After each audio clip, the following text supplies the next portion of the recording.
As cool as animated GIFs are, some of your users may not like so much motion on a page. Some people with motion sensitivities may even feel dizzy when watching something like that. In this video, we're going to show you how we can use the native HTML picture tag to dynamically respond to user preferences and show motion when a user wants it, and show static images when a user doesn't. We're also going to show you how Cloudinary plays a part in this process, make it super easy on you to only use one source image and respond to all situations. First, we'll start off with the base use case, one that does not respond to user preferences when it comes to motion. You see we've got an image here, linked to Cloudinary, of a penguin GIF. If we check out our running application, you can see this is a GIF of a penguin, there is motion. To test out how our application responds to user preferences like reduced motion, we can open up the Chrome DevTools by pressing F12, open up the command palette by pressing Command-Shift-P, and type in reduced motion. And here we can emulate the media query prefers reduced motion. I'll hit enter, and you'll see that nothing changes in our experience.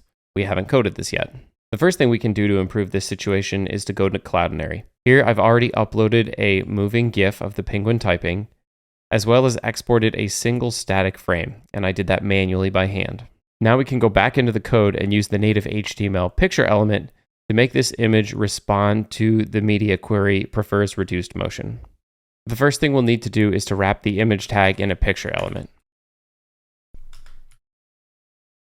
Next, we'll add a source element that can dynamically respond to media queries. The source element takes two attributes. The first one is media, which is the media query that we want to listen to.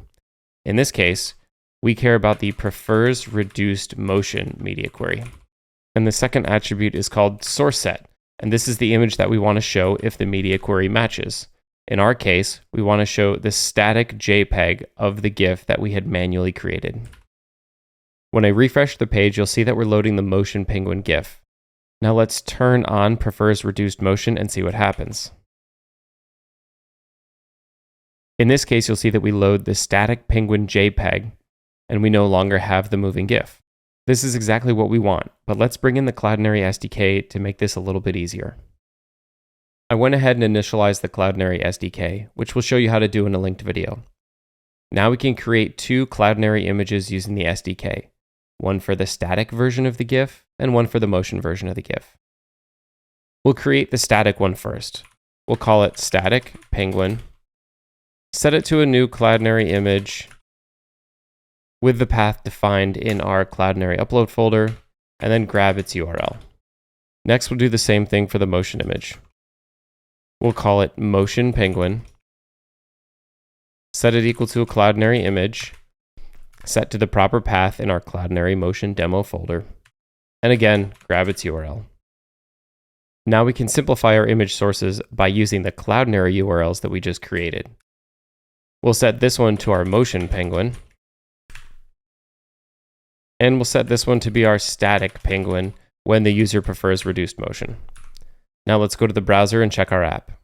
Refreshing the page shows our static penguin JPEG, which is expected because we have prefers reduced motion turned on. Let's go ahead and turn that off. Refreshing the page shows that our static penguin JPEG gets loaded, which is expected because we have prefers reduced motion turned on. Now let's go ahead and disable that. And now we'll see that our motion version, the GIF version of our image, gets loaded, responding perfectly to prefers reduced motion. While this is exactly the behavior that we want, we still have one more problem to solve. You'll notice that it takes two images, one GIF and one JPEG, to properly respond to user preferences regarding motion. We can leverage the Cloudinary SDK to improve this and only use a single image source to produce both a static and a moving version of the same image. Jumping back into the code, let's copy our original GIF.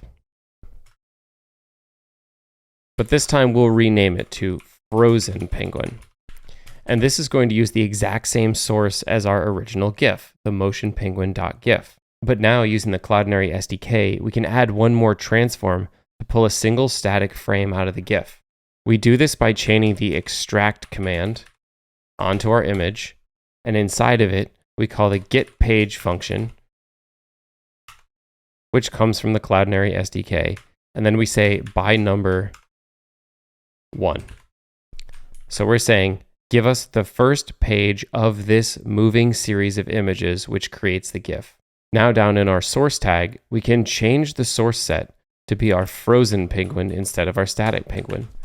What this means is that the frozen penguin and motion penguin are both being sourced from the exact same GIF that we uploaded to Cloudinary, and we can completely remove our static image that we created manually. Going back to the browser and refreshing the page properly shows our GIF when prefers reduced motion is off, and if we enable it, it also fetches the exact same GIF, yet it fetches a single static frame of the moving picture. This saves us a ton of manual work. We no longer have to pull static images out of GIFs to respond to user preferences. It also saves us a lot of space and image transformations in Cloudinary. Now we only have one single source, which is the original GIF. And that is the power of Cloudinary image transformations at work. In the next video, we'll be using many of the same concepts as we did in this one to respond to the user's preferred color theme. We'll be using the native HTML picture tag, media queries, and the Cloudinary SDK to dynamically generate images along the way.